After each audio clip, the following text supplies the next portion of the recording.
Hello everyone, welcome to हमर छत्तीसगढ़।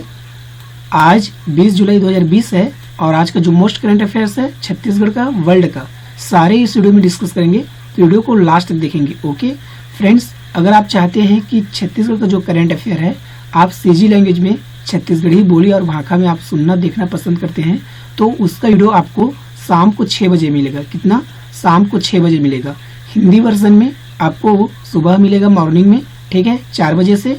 और इसका सीजी लैंग्वेज में, सीजी वर्जन में आपको शाम को 6 बजे मिलेगा इवनिंग टाइम में। ओके फ्रेंड्स, अगर आप हमारे इस वीडियो का, इस करंट अफेयर्स का आप चाहते हैं पीडीएफ तो आपको टेलीग्राम ज्वाइन करना होगा। कॉन्सेप्ट क्लासेस सीजी करके टेलीग्राम में आप सर्च कीजिएगा, हमारा चैनल आपको मिल जाएगा, वहां से आप ज्वाइन कर लीजिए। फिर आपको हमारा जो पीडीएफ है करंट अफेयर्स है छत्तीसगढ़ का, वो आपको डायरेक्ट आपको मोबाइल में पीडीएफ के माध्यम से मिल पाएगा। ओके तो फ्रेंड्स चलिए शुरू करते हैं आज का करंट अफेयर छत्तीसगढ़ का, वर्ल्ड का। ओके तो पहला क्वेश्चन है आप लोग के सामने, छत्तीसगढ़ में गोबर खरीदी का समय सारणी क्या है?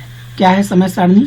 अब क्या है, 20 जुलाई से छत्तीसगढ़ में गोबर खरीदी होगा। ठीक है, गोधन न्याय योजना शुरुआत होगा 20 जुलाई से, यानी कि आज से। ठीक है, आज से जो है गोबर खरीदी होगा। ठीक है, गोधन न्याय योजना के तहत। तो इसमें जो समय सारणी है वो क्या है? तो इसका सही आंसर हो जाएगा ऑप्शन अ, सुबह 9 से 12 बजे तक। ठीक है, सुबह 9 से 12 बजे तक गोबर की खरीदी होगी। ठीक है, तो आपको याद रखना है ये, क्योंकि गोबर से रिलेटेड एग्जाम में क्वेश्चन बनेगा। आने वाले जितने भी एग्जाम हैं छत्तीसगढ़ का, उसमें गोबर से रिलेटेड कोई ना कोई क्वेश्चन एग्जाम में देखने को मिलेगा। इसलिए गोबर इंपॉर्टेंट है, महत्वपूर्ण है, आप याद रखिए। ओके तो फ्रेंड्स चलिए इसके बारे में और चर्चा कर लेते हैं। मुख्यमंत्री भूपेश बघेल हरेली पर्व पर 20 जुलाई को रायपुर और दुर्ग जिले में आयोजित कार्यक्रमों में गोधन न्याय योजना का शुभारंभ करेंगे। ठीक है, तो 20 जुलाई को मतलब कि आज क्या करेंगे? शुभारंभ करेंगे गोधन न्याय योजना का। तो आपको याद रखना है। ओके, ये योजना जो है, योजना का नाम बहुत ही इंपॉर्टेंट है, वेरी वेरी इंपॉर्टेंट है। जितने भी एग्जाम है हमारे छत्तीसगढ़ के, उनके लिए इंपॉर्टेंट है, तो आपको याद रखना है। ठीक है, अगला टॉपिक यहाँ पे है, राज्य के गौठानों में गोबर खरीदी होगी। गोबर खरीदी सुबह 9 से 12 बजे तक होगी। गोबर बेचने वालों को 15 दिन के अंदर पेमेंट होगा। ठीक है, तो ये भी आप याद रखिए। मुख्यमंत्री भूपेश बघेल स्वयं कृषि मंत्री रविंद्र चौबे, नगरीय प्रशासन मंत्री डॉक्टर शिव कुमार डहरिया और संसदीय सचिव विकास उपाध्याय के साथ रायपुर जिले में आयोजित होने वाले कार्यक्रमों में शामिल होंगे। ठीक है, तो ये जो है कार्यक्रम में ये जो चारों है शामिल होंगे, तो आपको याद रखना है। ओके, अगला क्वेश्चन यहाँ पे है, छत्तीसगढ़ के कोरबा और दुर्ग जिले में कब से एक सप्ताह के लिए लॉकडाउन किया जाएगा? कब से किया जाएगा?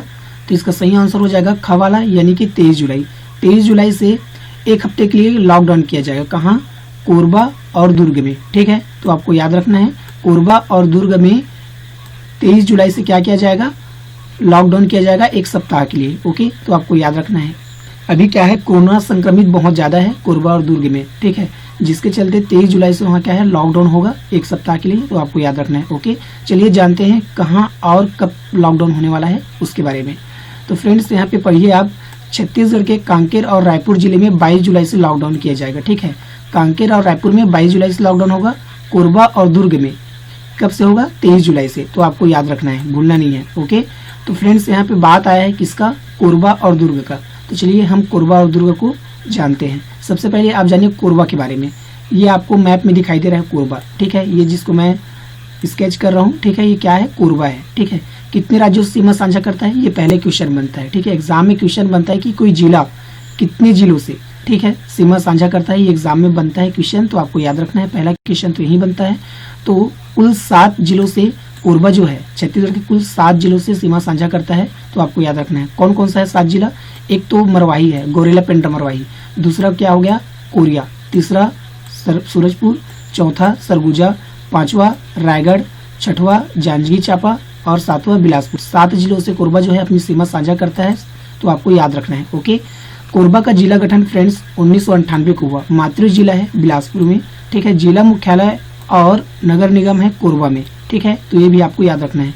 नगर पालिका परिषद कोरबा का है दीपका और कटघोरा, तो ये भी आपको भूलना नहीं है। तहसील विकास खंड 5 है यहाँ पे, कौन कौन सा है? कोरबा है, कटघोरा है, पाली है, करतला है, पोड़ी उपड़ोरा है। पौड़ी उपरोड़ा, जैसे आप नाम सुनते हो आपको याद होना चाहिए क्या, कि पौड़ी उपरोड़ा जो कि कोरबा जिले में है, उनका तहसील जो है ये छत्तीसगढ़ का सबसे बड़ा तहसील है। क्या है?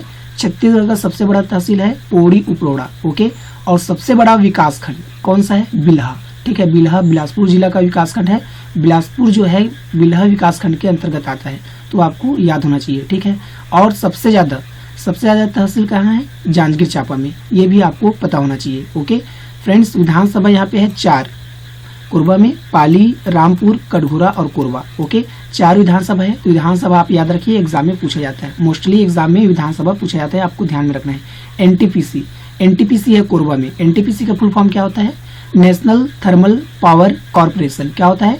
नेशनल थर्मल पावर कॉर्पोरेशन, भूलना नहीं है। ओके, एनटीपीसी का एक और मीनिंग होता है, फुल फॉर्म होता है, कौन से फील्ड में? रेलवे के फील्ड में। ओके, क्या होता है? Non technical popular category. क्या होता है? Non technical popular category. तो दोनों फुल फॉर्म आपको याद रखना है। चलिए, नेशनल थर्मल पावर कॉर्पोरेशन, इसका स्थापना क्या हुआ था, कब हुआ था? 1978 में। ठीक है, और यहाँ पे प्रोडक्ट यहाँ पे बनने लगे 1983 में, यानी कि यहाँ पे उत्पादन 1983 में शुरू हुआ। 2600 मेगावाट यहाँ पे उत्पादन होता है। जमनीपाली में है एनटीपीसी। ओके, तो एनटीपीसी कोरबा के जमनीपाली में है, तो स्थान याद रखिए, क्योंकि ये स्थान है आपको एग्जाम में देखने को मिलेगा। ठीक है, बहुत ही बार पूछा गया है, आपको ध्यान में रखना है। सार्वजनिक उपक्रम के अंतर्गत आता है NTPC, national thermal power corporation जो है सार्वजनिक उपक्रम के अंतर्गत आता है, आपको याद रखना है। कोरबा में है बाल्को। बाल्को का स्थापना हुआ 24/11/1965 को। ओके, 24 नवंबर 1965 को हुआ बाल्को का स्थापना, और उत्पादन स्टार्ट हुआ 1975 में। ओके, और यहाँ पे उत्पादन के लिए बक्साइट का इस्तेमाल किया जाता है, तो आपको याद रखना है। संयुक्त उपक्रम 2001 से हुआ बाल्को। ठीक है, रूस एवं हंगरी की सहायता से। ठीक है, तो आपको याद रखना है संयुक्त उपक्रम 2001 से हुआ। तो दोनों में डिफरेंस है, एनटीपीसी सार्वजनिक उपक्रम है और बाल्को संयुक्त उपक्रम है, तो दोनों को याद रखना है। ओके, कोरबा में है श्यामा प्रसाद मुखर्जी ताप विद्युत गृह, स्थापना इसका हुआ 2007 में। ठीक है, और यहाँ पे 500 मेगावाट उत्पादन होता है। हथकरघा उद्योग है कोरबा में, ये भी आपको याद रखना है। तो फ्रेंड्स, ये कोरबा के बारे में आपको जानकारी मिला है। ठीक है, मैं हर बार जिस जिले के बारे में मैं करंट अफेयर लेकर आता हूँ, उस जिले के बारे में मैं डिस्कस करता हूँ मैप को लेकर। ठीक है, तो ऐसा क्यों? तो फ्रेंड्स, जितने बार आप रिवाइज करेंगे, किसी भी चीज को जितने बार आप रिवाइज करेंगे, वो आपके लिए उतना ही बेटर होगा। ठीक है, आने वाले एग्जाम के लिए आपके लिए बहुत ही बेनिफिट होगा, बेनिफिशियल होगा। तो आपको हर बार रिवाइज करना चाहिए। ठीक है, बोर नहीं होना है, कंटिन्यू रहना है। ओके, तो फ्रेंड्स, बात है अब दुर्ग की। तो दुर्ग के बारे में जानिए। दुर्ग से पहला क्वेश्चन क्या बनेगा? दुर्ग से पहला क्वेश्चन ये बनेगा कि भाई कितने जिलों से घिरा हुआ है दुर्ग? तो कौन कौन से? बेमेतरा, रायपुर, बालोद और राजनांदगांव, 4 जिलों से घिरा हुआ है दुर्ग, तो आपको याद रखना है। ओके, दुर्ग का जिला गठन हुआ 1906 में। ठीक है, दुर्ग का गठन हुआ कब? 1906 में। नेशनल हाईवे यहाँ पे है 53। ओके, नगर निगम यहाँ पे है दुर्ग में, दुर्ग, भिलाई, चरौदा, आपको याद रखना है। नगर पालिका परिषद है 3, कौन कौन सा? जामुल, अहिवारा, कुम्हारी। ओके, तो फ्रेंड्स, अब कुछ भी कीजिए, स्क्रीनशॉट लीजिए, हेड राइटिंग कीजिए, नोट डाउन कीजिए, जो भी कीजिए आप पर याद कीजिए, क्योंकि याद करना जरूरी है आने वाले एग्जाम के लिए। ओके, तहसील और विकास खंड यहाँ पे है 3, दुर्ग, पाटन, धमधा। ओके, विधानसभा क्षेत्र है 6, वैशाली नगर, पाटन, भिलाई नगर, अहिवारा, दुर्ग ग्रामीण, दुर्ग शहरी। दुर्ग जो है शिवनाथ नदी के तट पर स्थित है। कहाँ है? दुर्ग जिला शिवनाथ नदी के तट पर। एग्जाम में पूछा जाता है कोई शहर कौन से नदी के तट पर स्थित है, ये आपको पूछा जाता है। केंद्र संरक्षित स्मारक। ठीक है, यहाँ पे शिव मंदिर धमधा और शिव मंदिर देव बलौदा दोनों केंद्र संरक्षित स्मारक है। ओके, तो आपको याद रखना है, ये भूलना नहीं है, क्योंकि केंद्र संरक्षित और राज्य संरक्षित स्मारक जो है एग्जाम में पूछे जाते हैं, मोस्टली पूछे जाते हैं, आपको याद रखना है। जामुल, जामुल है दुर्ग में। ठीक है, और जामुल में 1965 में छत्तीसगढ़ के पहला सीमेंट संयंत्र बना। ओके, तो जहाँ पे पहला वाला बात आता है, ये जो टर्म होता है पहला, यहाँ से बहुत क्वेश्चन बनता है। यानी कोई भी चीज अगर पहला बनता है, ठीक है, तो उसका एग्जाम में चांसेस बनता है। ठीक है, ऐसे क्वेश्चन एग्जाम में मोस्टली पूछे जाते हैं, तो आपको याद रखना है, भूलना नहीं है। ठीक है, बड़ा, छोटा, पहला, ये सब एग्जाम में पूछे जाते हैं, आपको भी पता है, तो याद रखिए। ओके, प्राकृतिक एवं योग महाविद्यालय है दुर्ग में, तो ये भी आप याद रखिए, भूलिए मत। ओके, तो चलिए चलते हैं अगले क्वेश्चन पे। अगला क्वेश्चन यहाँ पे है, मुख्यमंत्री भूपेश बघेल ने, कौन? मुख्यमंत्री भूपेश बघेल ने प्रधानमंत्री नरेंद्र मोदी को पत्र लिखकर बस्तर में स्टील उद्योग को एनएमडीसी के माध्यम से कितने प्रतिशत रियायत पर लौह अयस्क उपलब्ध कराने का आग्रह किया। प्रश्न फिर पढ़ता हूँ। मुख्यमंत्री भूपेश बघेल ने प्रधानमंत्री नरेंद्र मोदी को पत्र लिखकर बस्तर में स्टील उद्योग को एनएमडीसी के माध्यम से कितने प्रतिशत रियायत पर लौह अयस्क उपलब्ध कराने का आग्रह किया। ठीक है, तो इसका सही आंसर हो जाएगा ग वाला, यानी कि 30%। 30% रियायत पर लौह अयस्क उपलब्ध कराने का आग्रह किया। कौन? मुख्यमंत्री भूपेश बघेल ने प्रधानमंत्री नरेंद्र मोदी को पत्र लिखकर। ओके, तो आपको याद रखना है, ये इंपॉर्टेंट है क्योंकि ये एग्जाम में पूछा जाएगा, डेफिनेटली पूछा जाएगा। आने वाले जितने भी एग्जाम है हमारे छत्तीसगढ़ के, किसी न किसी एग्जाम में तो पूछा ही जाएगा, आपको याद रखना है। ओके, एनएमडीसी इसका फुल फॉर्म क्या होता है, ये इंपॉर्टेंट है क्योंकि शॉर्ट फॉर्म का फुल फॉर्म एग्जाम में पूछा जाता है, तो आपको याद रखना है।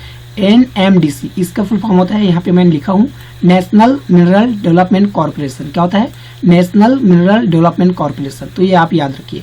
आप यदि किसी भी एग्जाम के प्रिपेयर कर रहे हैं छत्तीसगढ़ के, ठीक है, चाहे सीजीपीएससी हो, सीजीओ एपाम हो, या किसी भी कंपटीशन एग्जाम के प्रिपेयर कर रहे हैं जो छत्तीसगढ़ से रिलेटेड है या वर्ल्ड से रिलेटेड है, तो आप इसको याद रखिए क्योंकि करंट अफेयर्स एग्जाम में मोस्टली पूछे जाते हैं। ओके, तो बात यहाँ पे किसका है?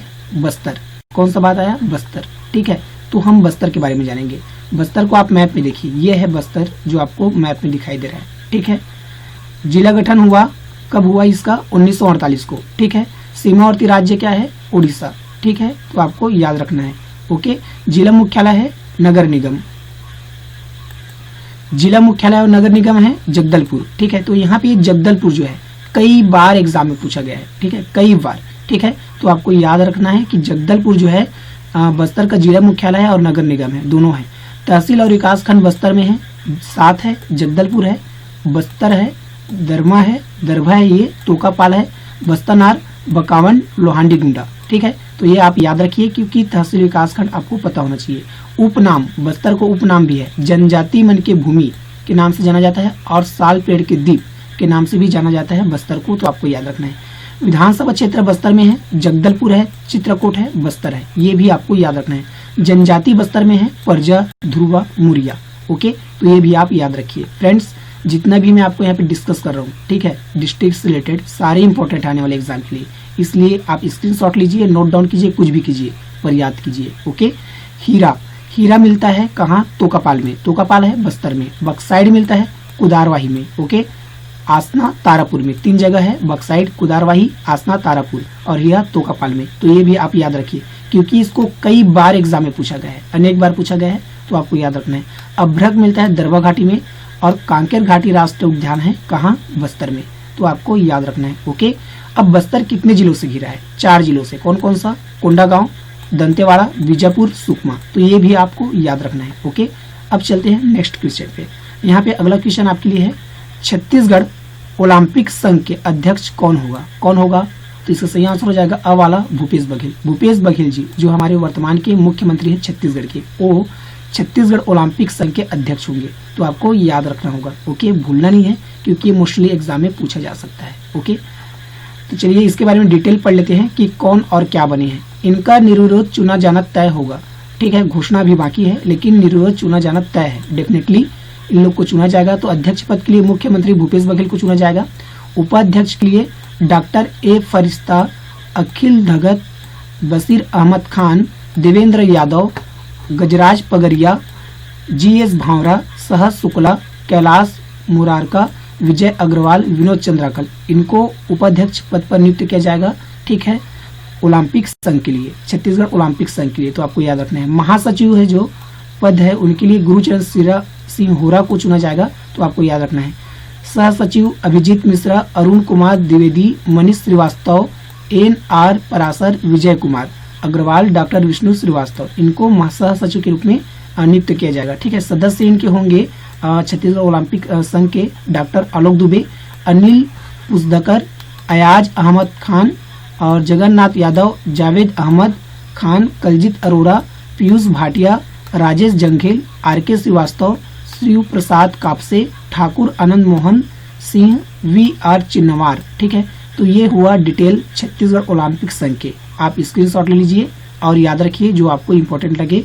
मुझे जो लगा मैंने चर्चा डिस्कस यहाँ पे कर दिया। ओके, तो चलिए अगला क्वेश्चन यहाँ पे है, छत्तीसगढ़ के कितने विद्यालयों के पूर्व माध्यमिक और हाई स्कूल स्तर पर बालक बालिकाओं से सत्र 2020-21 में इंस्पायर अवार्ड मानक योजना के तहत ऑनलाइन पंजीयन की प्रक्रिया की जा रही है। तो इसका सही आंसर हो जाएगा ग वाला, क्या हो जाएगा, सही आंसर हो जाएगा 14,520। 14,520 जो हाई स्कूल स्तर के जो है विद्यालय हैं, ठीक है, हाई स्कूल स्तर के पूर्व माध्यमिक स्तर के जो विद्यालय हैं, कितना 14,520, उनके जो बालक बालिकाओं हैं उनको 2020-21 के लिए इंस्पायर अवार्ड मानक योजना के तहत ऑनलाइन पंजीयन की प्रक्रिया की जा रही है। ठीक है, तो आपको ये याद रखना है, क्या याद रखना है, इंस्पायर अवार्ड मानक, ये एग्जाम में बनता है क्वेश्चन। ओके, तो आपको याद रखना है। अब चलिए हम जानते हैं ये इंस्पायर अवार्ड मानक, ठीक है, जिसका पंजीकरण हो रहा है, ठीक है, पंजीयन हो रहा है, प्रक्रिया हो रहा है, ये है क्या, इनके बारे में जानते हैं।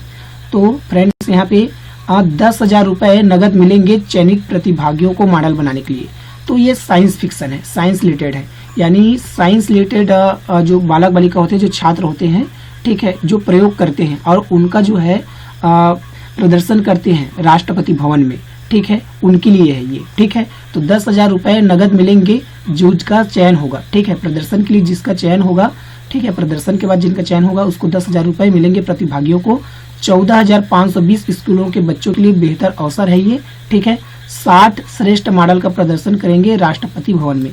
तो इतने लोग की जो स्कूल है यहाँ के बच्चे तो बनाएंगे, ठीक है, जो भी मॉडल तैयार करेंगे, लेकिन उनमें से 60 ऐसे श्रेष्ठ मॉडल होंगे जिनका प्रदर्शन जो है राष्ट्रपति भवन में करेंगे। तो आपको याद रखना है। ओके, अगला क्वेश्चन यहाँ पे है, इंदिरा गांधी कृषि विश्वविद्यालय रायपुर के वैज्ञानिकों ने लहसुन की कौन सी नई किस्म तैयार करने में सफलता प्राप्त की है।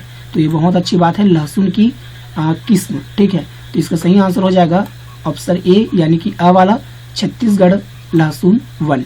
ठीक है, छत्तीसगढ़ लहसुन 1 ये जो है नया किस्म तैयार किया है, किसके द्वारा, इंदिरा गांधी कृषि विश्वविद्यालय रायपुर के वैज्ञानिकों के द्वारा ये जो है लहसुन का एक प्रकार नई किस्म तैयार किया गया है। ये आपको याद रखना है, क्योंकि जब कोई नया इन्वेंशन होता है, नई चीज बनती है, जो हमारे वैज्ञानिक बनाते हैं, तो उनको एग्जाम में पूछा जाता है। ठीक है, तो छत्तीसगढ़ लहसुन 1 की नई किस्म तैयार किया है कौन, इंदिरा गांधी कृषि विश्वविद्यालय के वैज्ञानिकों ने। तो आपको याद रखना है। ओके, तो चलिए जानते हैं इसके बारे में। 7 वर्षों तक उत्परिवर्तन यानी कि म्यूटेशन, उत्परिवर्तन को इंग्लिश में ही बोला जाता है म्यूटेशन, ठीक है, पद्धति से लहसुन की नई किस्म तैयार करने का प्रयास शुरू किया गया। कुल 10 साल के रिसर्च के बाद लहसुन की नई किस्म छत्तीसगढ़ लहसुन 1 तैयार करने में सफलता मिली। ओके, तो कुल 10 साल के रिसर्च के बाद मिला है, काफी मेहनत लगा है इसमें। तो ये जो है आप टर्म याद रखिए लहसुन 1, क्योंकि ये एग्जाम में मोस्टली पूछा जा सकता है। ठीक है, आपको ध्यान में रखना है, भूलना नहीं है, स्क्रीनशॉट लीजिए, हेड राइटिंग कीजिए, नोट डाउन कीजिए, कुछ भी कीजिए, याद कीजिए। ओके, तो चलिए अगला क्वेश्चन यहाँ पे है, भारतीय कृषि अनुसंधान संस्थान, जिसको इंग्लिश में बोलेंगे Indian council of agriculture research, के स्थापना दिवस पर छत्तीसगढ़ के कितने वैज्ञानिकों को संयुक्त रूप से फखरुद्दीन अली अहमद अवार्ड से सम्मानित किया गया। ठीक है, तो ये अवार्ड का जो नाम है फखरुद्दीन अली अहमद अवार्ड। ठीक है, ये इंपॉर्टेंट है, आपको याद रखना है। ओके, साथ ही आपको इंग्लिश में इसका मीनिंग पता होना चाहिए। Indian council of agriculture research होता है भारतीय कृषि अनुसंधान का। ठीक है, तो कितने लोगों को सम्मानित किया गया, तो इसका सही आंसर हो जाएगा ख वाला, यानी कि 4 लोगों को सम्मानित किया गया। ये 4 लोग जो है छत्तीसगढ़ के वैज्ञानिक हैं और इनको फखरुद्दीन अली अहमद अवार्ड से सम्मानित किया गया है। ठीक है, किसके लिए, भारतीय कृषि अनुसंधान संस्थान के लिए। तो आपको याद रखना है। ओके, इनके जो स्थापना दिवस है, ठीक है, भारतीय कृषि अनुसंधान संस्थान स्थापना दिवस है, इस अवसर पर फखरुद्दीन अली अहमद अवार्ड से सम्मानित किया गया हमारे छत्तीसगढ़ के 4 वैज्ञानिकों को। तो आपको याद रखना है। चलिए डिटेल में इसके बारे में जानते हैं। भारतीय कृषि अनुसंधान संस्थान के स्थापना दिवस पर शहीद गुंडाधुर कृषि महाविद्यालय एवं अनुसंधान केंद्र जगदलपुर के डॉक्टर अधिकांत प्रधान, प्रमुख वैज्ञानिक, अखिल भारतीय शुष्क खेती परियोजना, शासकीय कृषि कॉलेज अनुसंधान जगदलपुर डॉक्टर S.K. नाग, कृषि विज्ञान केंद्र जगदलपुर डॉक्टर अभिनव साव, कृषि कॉलेज डॉक्टर अनिल दीक्षित, जैविक स्टेज प्रबंधन संस्थान रायपुर को संयुक्त रूप से फखरुद्दीन अली अवार्ड से सम्मानित किया गया। ओके, तो आपको ये जो नाम है वो भी याद रख सकते हैं आप। ठीक है, कम से कम इतना तो याद रखिए कि 4 लोगों को किया गया है सम्मानित। ठीक है, और अवार्ड का नाम याद रखिए Fakhruddin Ali Ahmed award. Okay, headquarter कहाँ है इसका, तो भारतीय कृषि अनुसंधान संस्थान का हेडक्वार्टर कहाँ है, न्यू दिल्ली में। ठीक है, इसका शॉर्ट फॉर्म होता है ICAR। ठीक है, इसका स्थापना हुआ 16 जुलाई 1929 को। तो ये भी आप याद रखिए, भूलिए मत। ओके, तो चलिए जाते हैं अगले क्वेश्चन पे। अगला क्वेश्चन यहाँ पे है फ्रेंड्स आप लोग के लिए, अंबिकापुर के किस गांव में एलोवेरा का प्लांटेशन होगा? ठीक है, ये प्लांटेशन इंपॉर्टेंट है आने वाले जितने भी एग्जाम है उसके लिए। ठीक है, तो ये याद रखिए, अंबिकापुर के किस गांव में एलोवेरा का प्लांटेशन होगा? तो किस गांव में? आ वाला सही आंसर हो जाएगा खैरबार। अंबिकापुर जो शहर है उस शहर के नजदीक में ही है खैरबार ग्राम पंचायत। इस गांव में एलोवेरा का प्लांटेशन होगा। तो आपको याद रखना है, भूलना नहीं है, क्योंकि आने वाले जितने भी एग्जाम है हमारे छत्तीसगढ़ के, ठीक है, गवर्नमेंट एग्जाम है, गवर्नमेंट कंपटीशन एग्जाम है, उनके लिए इंपॉर्टेंट है। तो आपको याद रखना है। साथ ही साथ मैं कई बार बोला हूँ और आज भी बोलता हूँ, अभी भी बोलता हूँ कि करंट अफेयर्स सिर्फ जॉब के लिए नहीं है। ठीक है, जॉब गेन करने के लिए करंट अफेयर्स इंपॉर्टेंट नहीं है, बल्कि एक अवेयरनेसफुल पर्सन, ठीक है, एक जागरूक इंसान बनने के लिए करंट अफेयर्स मोस्ट हेल्पफुल है। ठीक है, अगर आप एक जागरूक इंसान बनना चाहते हैं, ठीक है, अगर आप चाहते हैं कि एक आप जागरूक इंसान बने, तो आपको करंट अफेयर्स से अपडेट रहना होगा कि आपके आसपास छत्तीसगढ़ में, वर्ल्ड में हो क्या रहा है, ये आपको पता होना चाहिए। ठीक है, तो चलिए जानते हैं यहाँ पे अंबिकापुर। ठीक है, अंबिकापुर के खैरबार में एलोवेरा का प्लांटेशन होगा। तो इसके बारे में डिटेल पढ़ते हैं और जानते हैं अंबिकापुर को। तो अंबिकापुर शहर से लगे ग्राम पंचायत खैरबार की 47 हेक्टेयर वन भूमि को सुरक्षित रखने की मंशा से प्रशासन ने बड़ी कार्य योजना तैयार की है। यहाँ गुणकारी एलोवेरा का प्लांटेशन होगा। तो ये आपको याद रखना है, भूलना नहीं है, क्योंकि आने वाले एग्जाम के लिए इम्पोर्टेंट है। ओके, तो चलिए बात यहाँ पे आया है अंबिकापुर। अंबिकापुर कहाँ है? सरगुजा में। सरगुजा की जो है जिला मुख्यालय है अंबिकापुर। ठीक है, तो आपको जानना है सरगुजा के बारे में। तो सरगुजा कितने जिलों से घिरा है? ये पहला क्वेश्चन एग्जाम में बनेगा। तो कितने जिलों से? 5। कौन कौन सा? बलरामपुर, सूरजपुर, कोरबा, रायगढ़, जसपुर, 5 जिलों से कुल घिरा है। ठीक है, सरगुजा। तो आपको याद रखना है। जिला गठन सरगुजा का हुआ 1948 में। नेशनल हाईवे है 3 है, 43, 130, 243। ओके, तो आपको याद रखना है। जिला मुख्यालय नगर निगम है अंबिकापुर। ठीक है, सरगुजा का। ओके, तहसील और विकास खंड है सरगुजा का 7 है, अंबिकापुर, सीतापुर, उदयपुर, लखनपुर, मैनपाट, बतौली, लुंड्रा। तो आपको भूलना नहीं है, याद रखना है। विधानसभा क्षेत्र है 3, अंबिकापुर, सीतापुर, लुंड्रा। तो ये भी आपको याद रखना है, क्योंकि विधानसभा मोस्टली एग्जाम में पूछे जाते हैं। ये तो भूलिए ही मत। जनजाति खुड़िया, सौता, खैरवार, पारधी, कुरकू, इतने जनजाति हैं सरगुजा संभाग में, सरगुजा जिले में। तो आपको याद रखना है। ठीक है, खुड़िया, सौता, खैरवार, पारधी, कुरकू, मोस्टली जनजाति जो है एग्जाम में पूछे जाते हैं, आपको याद रखना है। भूगर्भिक शैल क्रम, ठीक है, ऐसा कौन सा एग्जाम है जिसमें नहीं पूछा गया हो? गुणवाना क्रम है। ठीक है, तो आपको याद रखना है। भूगर्भिक शैल क्रम गुणवाना क्रम है सरगुजा में। तो आपको याद रखना है। सरगुजा में है, यानी कि सरगुजा के अंबिकापुर में है मैनपाट, और मैनपाट में है छत्तीसगढ़ के शिमला कहलाता है मैनपाट। तो आपको याद रखना है। और यहाँ पे है छोटे तिब्बत, ठीक है, मैनपाट में, जिसका ऊंचाई है 1552 मीटर। टाइगर पॉइंट है मैनपाट में, फिश पॉइंट है और इको पॉइंट है। तिब्बती संस्कृति का प्रमुख केंद्र है, ठीक है, मैनपाट। तो ये भी याद रखिए। तो ये तो हुआ सरगुजा की जानकारी। अब चलते हैं अगले क्वेश्चन पे। अगला क्वेश्चन ये है कि ग्लोबल विनिर्माण रिस्क सूचकांक, इंग्लिश में कहेंगे ग्लोबल मैन्युफैक्चरिंग रिस्क इंडेक्स 2020 में कौन सा देश पहले स्थान पर है? कौन सा देश? खवाला से आंसर हो जाएगा चीन। चीन पहले स्थान पर है ग्लोबल विनिर्माण रिस्क सूचकांक में। ठीक है, इंग्लिश में कहेंगे ग्लोबल मैन्युफैक्चरिंग रिस्क इंडेक्स 2020 में चीन पहले स्थान पर है। अच्छा, चीन पहले स्थान पर है। अपना देश कौन से स्थान पर है? अपना देश भारत तीसरे स्थान पर है। चीन पहले स्थान पर है, भारत तीसरे स्थान पर है, दूसरे स्थान पर है अमेरिका। ठीक है, तो ये भी आप याद रखिए। ओके, तो फ्रेंड्स, जहाँ पे ये जो सूचकांक होता है, इंडेक्स होता है, ये वाला जब बात आता है, इंडेक्स की बात आती है, तो इंडेक्स किसी भी एग्जाम में पूछा जाता है। तो आपको याद रखना है, इंडेक्स मोस्टली एग्जाम में पूछते हैं। तो आपको ये ध्यान रखना है, भारत के स्थान, चीन का स्थान। ओके, तो चलिए इसके बारे में डिस्कस करते हैं कि जारीकर्ता जो होता है इनका, ग्लोबल मैन्युफैक्चरिंग रिस्क इंडेक्स 2020, इनको जारी कौन करता है? तो इनको जारी करता है America company rating agency Cushman and Wakefield. Okay, तो ये आपको याद रखना है कि ये जारी करता है। ठीक है, तो आपको ध्यान में रखना है, rating agency Cushman and Wakefield. Okay, तो आपको ध्यान में रखना है, भूलना नहीं है। ओके, अब बात यहाँ पे चीन की, क्योंकि चीन पहले स्थान पर है, तो चीन के बारे में जानिए। यह है मैप में चाइना, जो आपको दिखाई दे रहा है, जिसको मैं मार्क कर रहा हूँ, ये चाइना है। ठीक है, कैपिटल है बीजिंग, प्रेसिडेंट है शी जिनपिंग, करेंसी चलता है रेनमिनबी, रेनमिनबी युआन। ठीक है, जैसे कि अपने इंडिया में पैसा और रुपया होता है, वैसे चीन में क्या है, युआन और रेनमिनबी। ठीक है, यहाँ पे छोटे भाग को क्या बोलेंगे, युआन बोलेंगे, और बड़े भाग को क्या बोलेंगे, रेनमिनबी। जैसे कि पैसा छोटा भाग है, ठीक है, और रुपया बड़ा भाग है, तो बड़ा भाग यहाँ पे रेनमिनबी होगा, और क्या होगा, छोटा भाग को क्या बोलेंगे, युआन। ठीक है, तो आपको याद रखना है। कंटिनेंट एशिया में आता है, ठीक है, कौन से महाद्वीप में आता है, चीन एशिया में, अपना भारत भी एशिया में आता है। यांगत्सी एशिया की सबसे बड़ी नदी है, और ये चाइना की भी सबसे बड़ी नदी है, 6300 किलोमीटर। ओके, तो आपको याद रखना है, भूलना नहीं है। तो फ्रेंड्स चलते हैं अगले क्वेश्चन पे। अगला क्वेश्चन ये है कि DCGI ने भारत में पहली बार किस बीमारी के वैक्सीन को पूरी तरह मंजूरी दी है। तो किस बीमारी को, इसका सही आंसर हो जाएगा खवाला न्यूमोनिया। न्यूमोनिया बीमारी के जो वैक्सीन है इसको पूरी तरह से मंजूरी दी है। वैक्सीन यानी कि साइंस फिक्शन जो है एक क्वेश्चन है, तो ये जो एग्जाम के लिए इंपॉर्टेंट है। ठीक है, तो वैक्सीन है और इसको मंजूरी दिया है किन्होंने, DCGI ने। ठीक है, DCGI।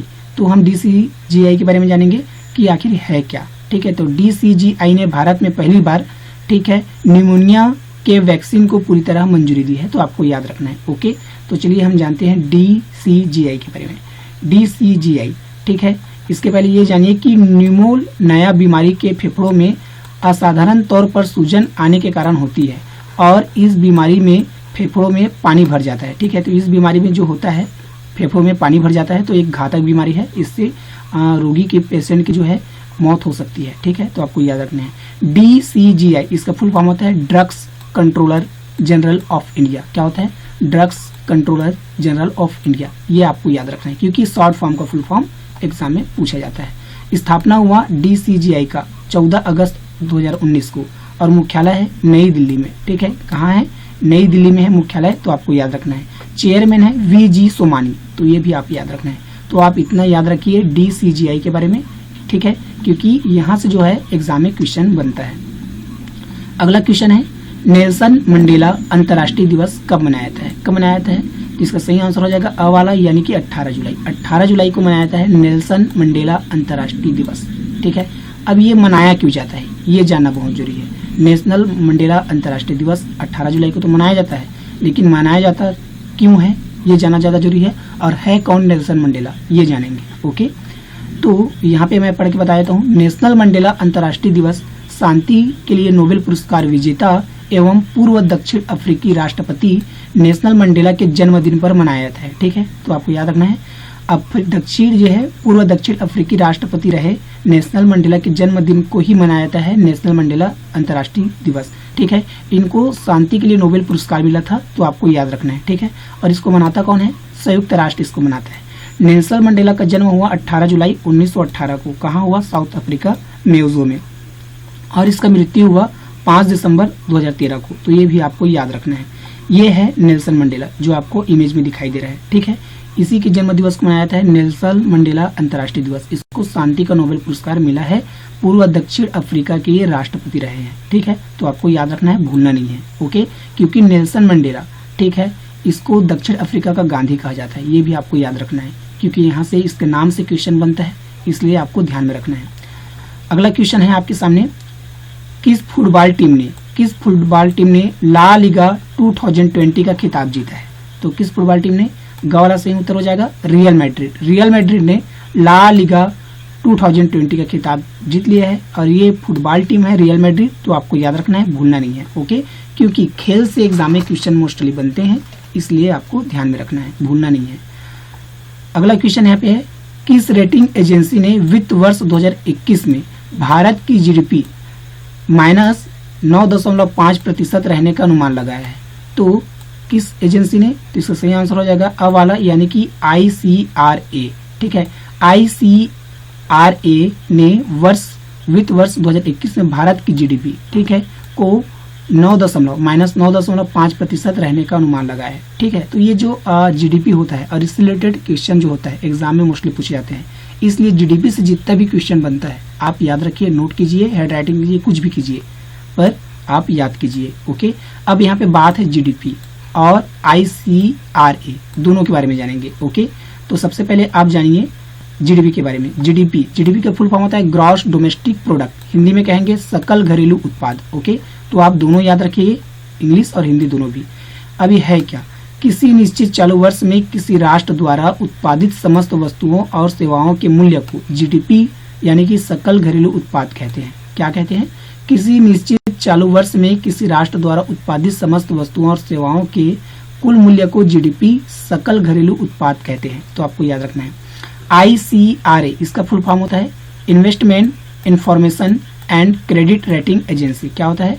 Investment information and credit rating agency. इसकी स्थापना हुआ 1991 में।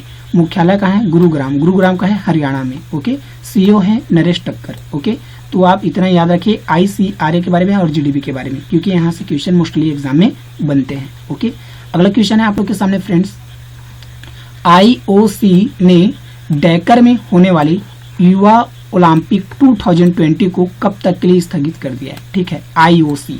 ठीक है, तो इसका सही आंसर हो जाएगा खवाला यानी कि 2026। 2026 तक IOC ने डैकर में होने वाली युवा ओलंपिक 2020 को स्थगित कर दिया है 2026 तक। तो आपको याद रखना है, एग्जाम के लिए इंपॉर्टेंट है। अगेन बोलता हूँ, खेल से रिलेटेड एग्जाम में क्वेश्चन बनते हैं, इसलिए आपको याद रखना है। अब यहाँ पे बात है IOC की। ठीक है, तो इनके बारे में जाने की। और डैकर, ठीक है, डैकर सेनेगल जो कंट्री है, सेनेगल जो कंट्री है वहाँ का शहर है डैकर। ठीक है, यहीं पे होने वाला था युवा ओलंपिक 2022। ठीक है, और इसको स्थगित कर दिया, जिसका होगा कब? 2026 तक। ठीक है, तो आपको याद रखना है। अब बात यहाँ पे डैकर और IOC की है, तो दोनों के बारे में जानेंगे। ओके, IOC और डैकर। डैकर शहर है सेनेगल का। तो IOC का दो मीनिंग होता है, एक तो होता है इंटरनेशनल ओलंपिक कमेटी और दूसरा होता है इंडियन ऑयल कॉर्पोरेशन। क्या होता है? Indian oil corporation. और एक होता है international Olympic committee.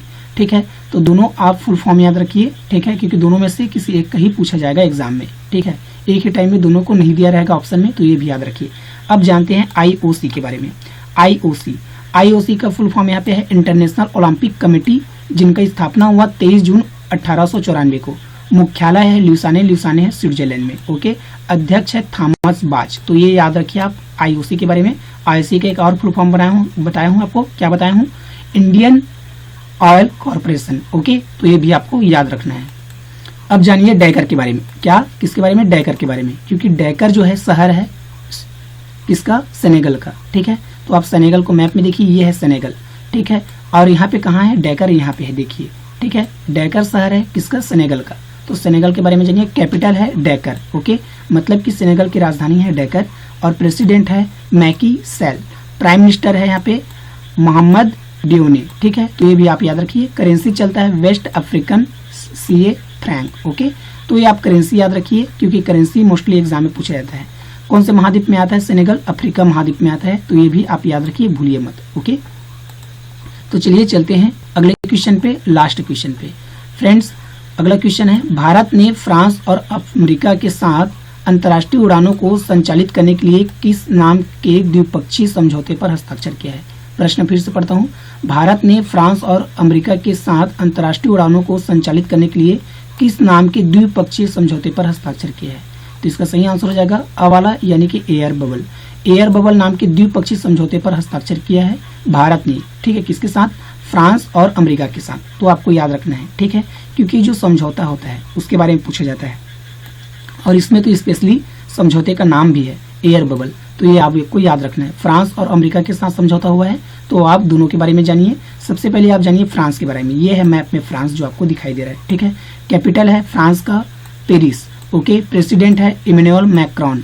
Prime minister है जिम कोस्टेक्स और करेंसी चलता है फ्रांस में यूरो।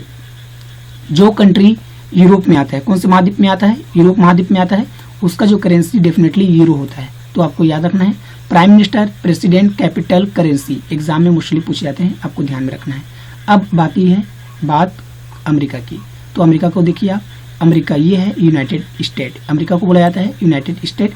इनका कैपिटल है वाशिंगटन DC। प्रेसिडेंट है डोनाल्ड ट्रंप और करेंसी चलता है अमेरिकी डॉलर। फ्रेंड्स, महाद्वीप इनका है उत्तर अमेरिका। ठीक है, तो आपको याद रखना है। उत्तरी अमेरिका है, तो आपको ध्यान में रखना है। उत्तरी अमेरिका में आता है ये यूनाइटेड स्टेट। ओके, तो आपको ध्यान रखना है। Capital, president, currency, prime minister, continent exam में मोस्टली पूछे जाते हैं, तो आपको ध्यान में रखना है। ओके, भूलना नहीं है। तो फ्रेंड्स, आज का था ये वीडियो। अगर आपको वीडियो पसंद आया तो क्या करना है मैं आपको सिंपली बता देता हूँ।